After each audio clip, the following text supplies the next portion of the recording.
Voor degelijke uitvoering en verantwoorde vormgeving beleefd aanbevelen Wiels & Co.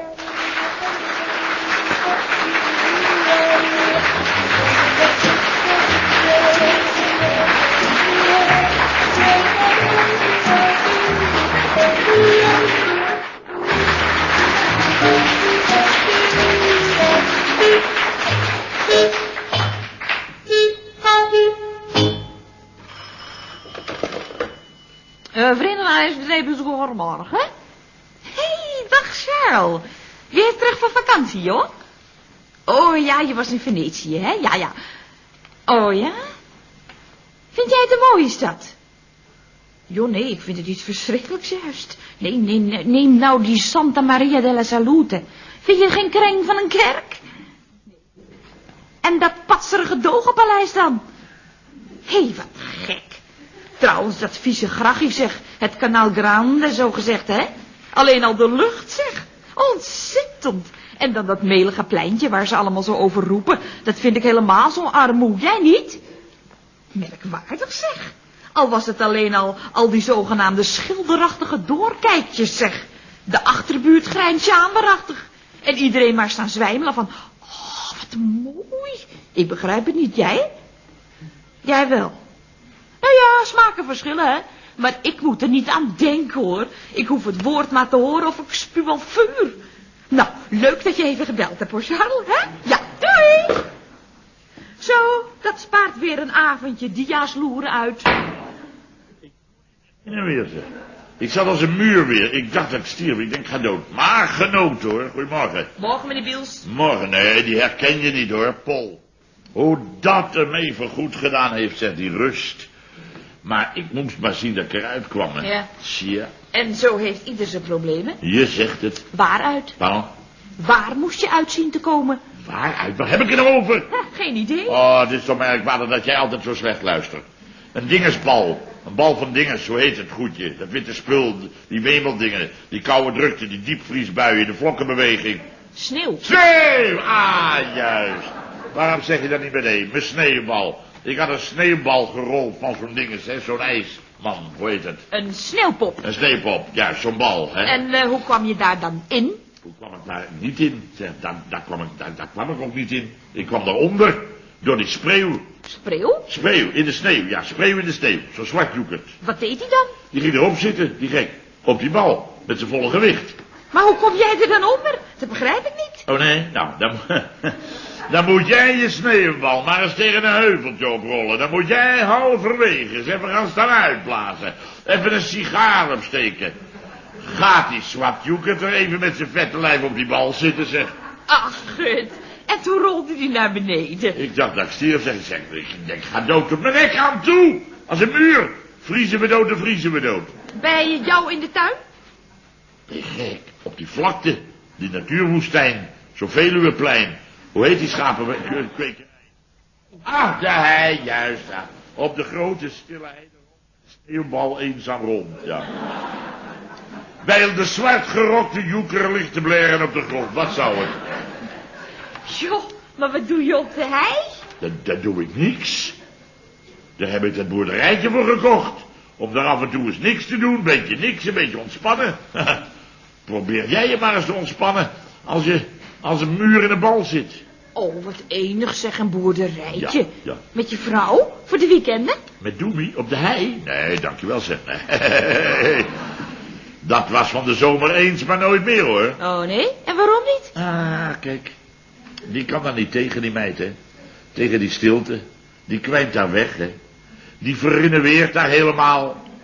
Die raakt daar in verval. Die begint te slinken. Die zie je voor je ogen vervliegen. Kwestie van sociaal verpieteren, neem ik aan. Hé, wat zielig zeg. Och, dat zielige is die. Die zit daar de hele dag voor het raam. Kijken of er iemand aankomt. En wie zou daar aankomen, niet? Ze zijn niet allemaal zo gek. Dan ga je op het laatst van hallucineren, zeg. Hoe vaak ik daar naar de deur ren. Ik hoor iemand komen doen. Komt er weer een spreeuw voorbij klossen. Een beetje te stil. Ja, die moet bedrijvigheid om zich heen hebben, die meid. Mensen. Nou ja, ze heeft jou toch? Ja, dat zei ik ook. En toen begon ze te grienen. Ach ja, het huwelijk, hè, dat weet wat, hè. Je weet wel waar je aan begint, maar... nee, kijk, onzin, ik weet het, hè. Maar wat er op de zenuwen werkt, is de stilte natuurlijk. Ja, kom, waar had ik het over? Ik zei iets. Dat je er nou een weekendje met Koen geweest bent, dat begrijp ik. Ja. Ik denk, ik moet er weer eens heen. Nietwaar, ik kan dat toch niet renteloos aan de spreeuwen uitleveren. Maar met wie, hè? Waar vind ik nog zo gek? Nietwaar? Ja. Paul. Koen? Wie anders? Waarom zou die? Omdat hij overwerkt is. Oh ja? Jazeker. Paul, nou, die is het kantje, zo gezegd. Paul. Hey. Paul is volgens mij het kantje. Die loopt op zijn tandvlees. Heb je die gezien? Nee, helemaal niet, zeg. Ah, weet wel hoor. Oh, ja, ik zag meteen, hè. Zo dat ik denk, wie sleept de hei op? Ik kijk naar Paul, ik zeg, grote man, wat zie jij eruit? Als een lijk, zeg ik, hè, een schimp van zichzelf, Paul. En dan moet je hem nou eens zien, ter helle. Patertje goed leven, jongen. Ik zeg, ik sleep jou een weekendje de hei op, Paul. En wat zei die? Paul, die zei meteen. Morgen, chef. Ja. Morgen, Lien. Morgen, Paul, ik vertel ter helle net hoe jij eraan toe was, man. Was is onvoltooid verleden tijd, chef. Ja, dat bedoel ik, Paul. Ja, dat vertel ik ter helle net, hoe jij eruit zag. Vrijdag. En kijk nou eens, ter helle. Allemachtig, Koen. Wat is er met jou gebeurd? Oh, je been, Paul. Ze ziet je been. Dat met je been, weet je nog wel. Ja, ik weet het nog wel, chef. Met die sleutel, hè. Met die deur. Mens. Wat hebben wij gelachen, hè, Paul? Hè? Ja, we is eerste persoon meervoud, chef. Ja, en je been is leidend voorwerp, Paul. Ja, dat weten we. Oh, dat manneke, dat is zo kleinzerig te helle, hè? Enkel beetje gekneusd, Lien. Ja. Plus een gescheurd spiertje in de lies dus. Ja, maar Ja. hoe kwam dat zo? Dat is die overwerktheid. Dat overspannen zijn. Niet meer helemaal de baas over zijn reacties, Paul. Beetje vermolmde deur nogal, Lien. Ja, de houtworm in je vermolmde been, Paul, de helle. Dan weet je nog niet wat je ziet, hè. Als je daar in dat noodweer aankomt. En ik pak de bagage en ik geef hem vast de sleutel en zeg tegen hem. Mag jij niet binnen? Nou is een lekker beetje gezellig, man. Zootje oud roest met dat slot, Lien. Je reinste overspannenheid, Paul. De zenuwpatiënt uithangen, man. Als een woesteling die sleutel aan flarden draaien. Ach jee. En toen konden jullie er niet in? Flinke trap wil bij die oude sloten meestal wel voldoende Ja. zijn, Lien. Ja, precies, Paul. Een flinke trap is zat, man. En er staat nergens dat je met je overspannen driftkop je hele been door mijn onderdeur moet rammen. Niet waar? Soort van houtspulp die deur, Lien. Terwijl je weerstand verwacht niet, dus dan wil je wel even een spiertje verrekken. Ja, jij maar één spiertje, Paul. En ik helemaal, man. Jij? Wat was er met jou dan? Chef wilde weer eigenwijs zijn, Lien. Dat wilde ik niet. Dat was ik. Ik wil, dat moest ik. Maar ik bedoel, dat kon makkelijk te helle. Met gemak, heus. Met gemak wat? Chef moest en zou eerst proberen zich door het poezenluikje te wurmen, Lien. Luikje in de onderdeur, je weet wel. Kon gemakkelijk. Zat als een muur, Lien, de chef. Half binnen, half buiten dus. Ja, ik begrijp dat niet. Dat moet toch kunnen. Dat gat is veel groter dan van zomer. Hoezo dan van het zomer, chef? Met Doemie.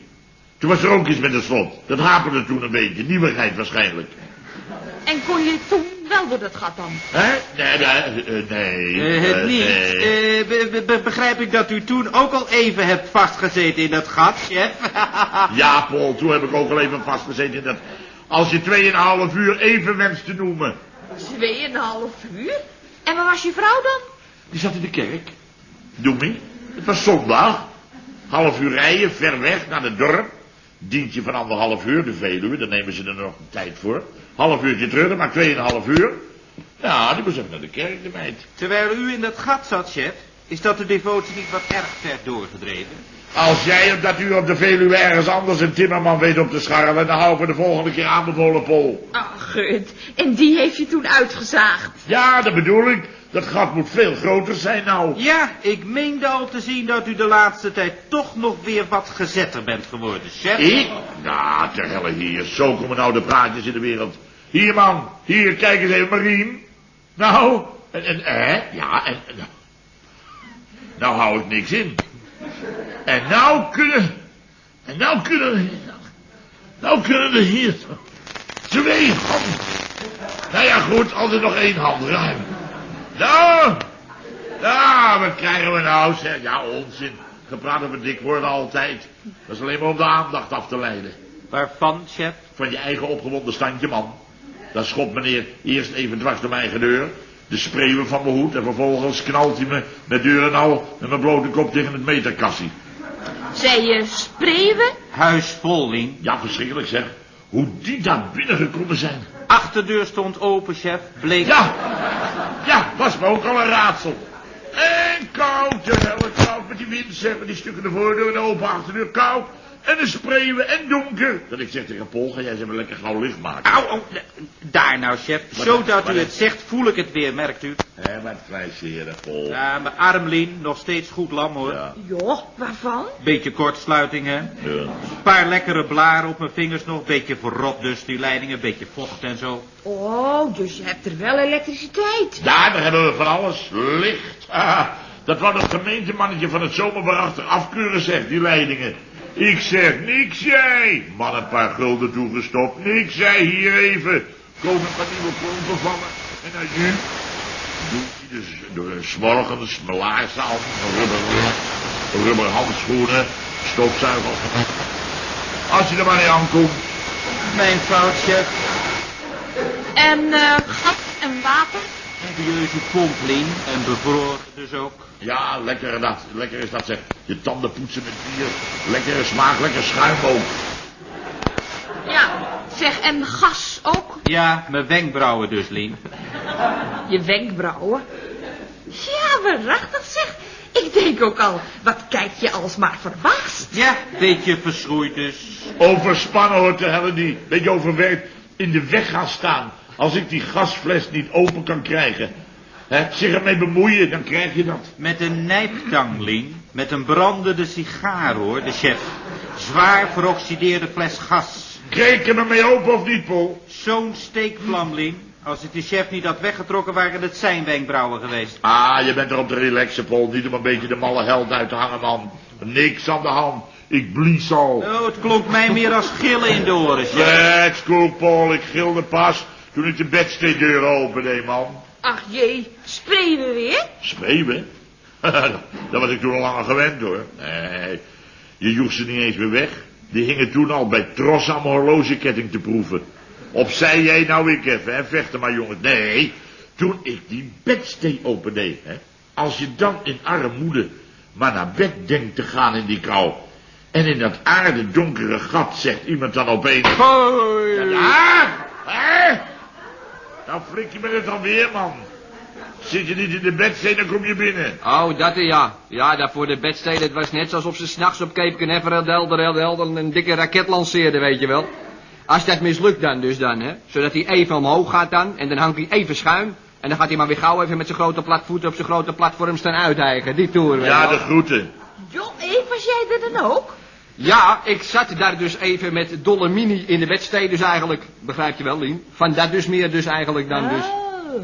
Ja, begrijp me goed, niks onwettigs hoor, Lien. Dolle mini, dat is onze geheime zender namelijk, hè. Geheime zender? Jawel, je gewoon geheime zender, men doet niet minder. Ah, geintje van die lui van het honk, Lien. Mag niet natuurlijk, maar ja. Maar ja, Paul, maar ja hoor, man. Dan moet je horen wat dat linkse tuig daar de eter in zit te knetteren. Over radiofonische luchtverontreiniging gesproken, zeg. Ja, zo een beetje van, makkers. Hoog tijd dat de waste economy als zijnde het stelsel van de kapitalistische imperialistische consumptiemaatschappij wordt vervangen door de volksrepublikeinse geplande raden-economie in de zin van Mao, hoor. Mijn idee. Die toer, hè, zodat de eenvoudige arbeider er eindelijk ook eens iets van begrijpt. Nou ja, en dan gauw weer een plaatje, hè. Zo van dit en dat, voor elk wat wils, weet je wel. Ja, die muziek, zeg. Ja, nou ja, dat is hoofdzakelijk onze nieuwe plaat, hè, van de Beat Boys. Die pluggen we even lekker daar. Hebben jullie weer een nieuwe plaat, Eve? Ja, ons eerste verzamel-LTP, Lien. Met al onze grote toppers erop, hè, zoals daar zijn. Onze oude successen als Opoe, bloem op je steen, weet je wel. En samen in één pyjamen. Maar ook dus nieuwe werkjes als zijn de Tante Jo van het partenruilbureau. Oh ho, oh ho, oh zo. En dan ook een dramatische... Verwelkte vrouw, verdroog uw tranen. Een oude grijsaard klopt op uw deur. En meer van die aard, weet je. Ja, en dat gaat dan vanuit mijn bedstee de eter inzetten. En als ik hem open doe, dan krijg je nog een klap tussen mijn ogen toe. Moet je horen, oma Au. Ik dacht dat ze mij van de PTT zeiden. Hadden uitgepleil. Ja? Dat ik zeg, voor jullie de postzegel weer verhogen. Pak aan even. De eterpiraterij, man. Met die kolen ook weer. Nee, nooit dankbaar wezen hoor, oma Au. Dat zeg ik ook. Die stuurt mij dan even midden in de nacht nog om kolen, Lien. En dan versier ik dat ook nog even waarachtig. Ja, dat is mijn stem dan, Lien. Beetje schor nog, hè. Gehoest daar. Schoorsteen wou niet trekken. Nee, schoorsteen wou niet trekken, nee.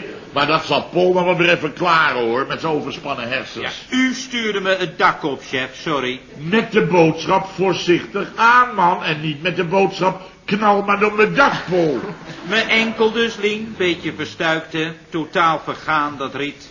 Nou, daar zit ik dan voor in dat schoorsteengat te roepen. Hoei. Hoor ik achter mijn rug bonk. Hoei, chef, beleefde Pol weer. Ja.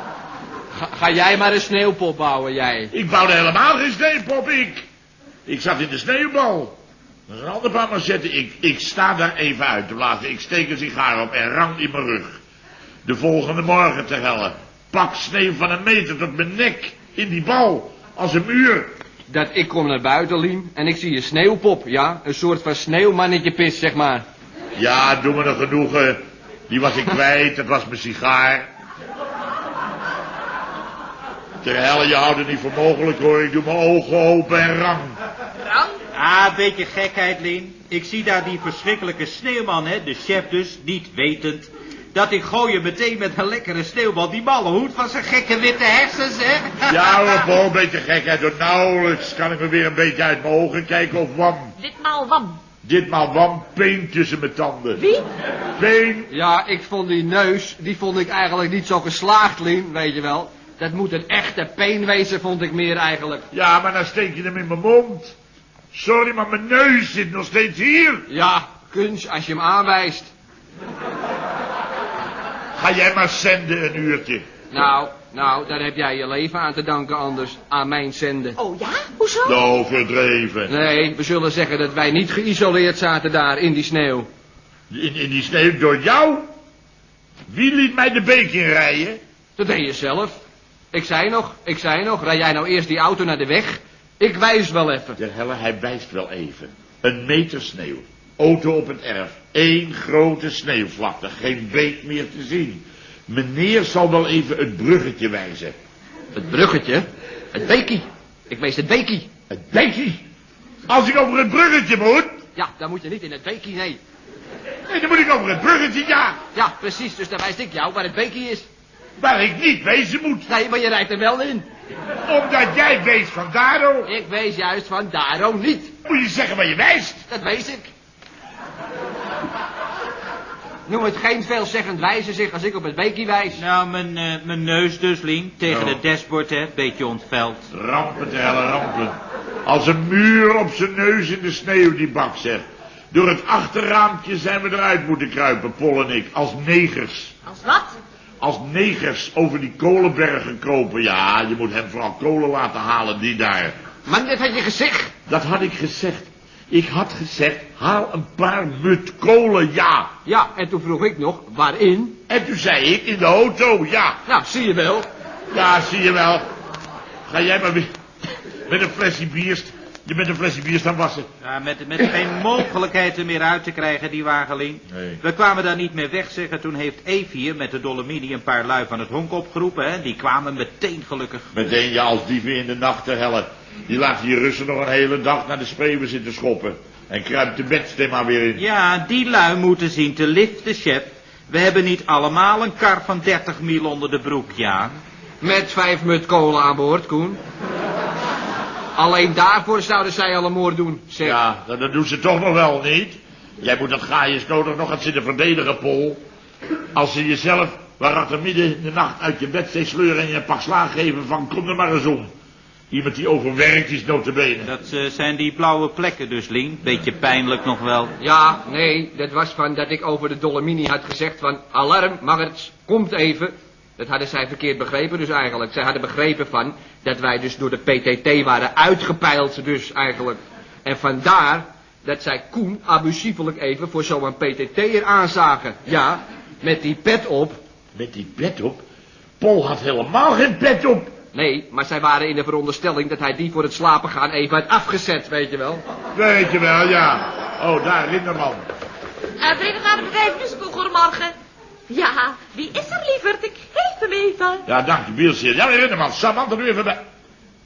U werd gebeld van de zijde van wie, zegt u, meneer Linderman? Van de zijde van de PTT. Aha, men heeft in mijn boerderijtje geheime zender gelokaliseerd. Ja, mag ik dat even uitleggen, meneer Linderman? Dat kwam namelijk allemaal hierdoor.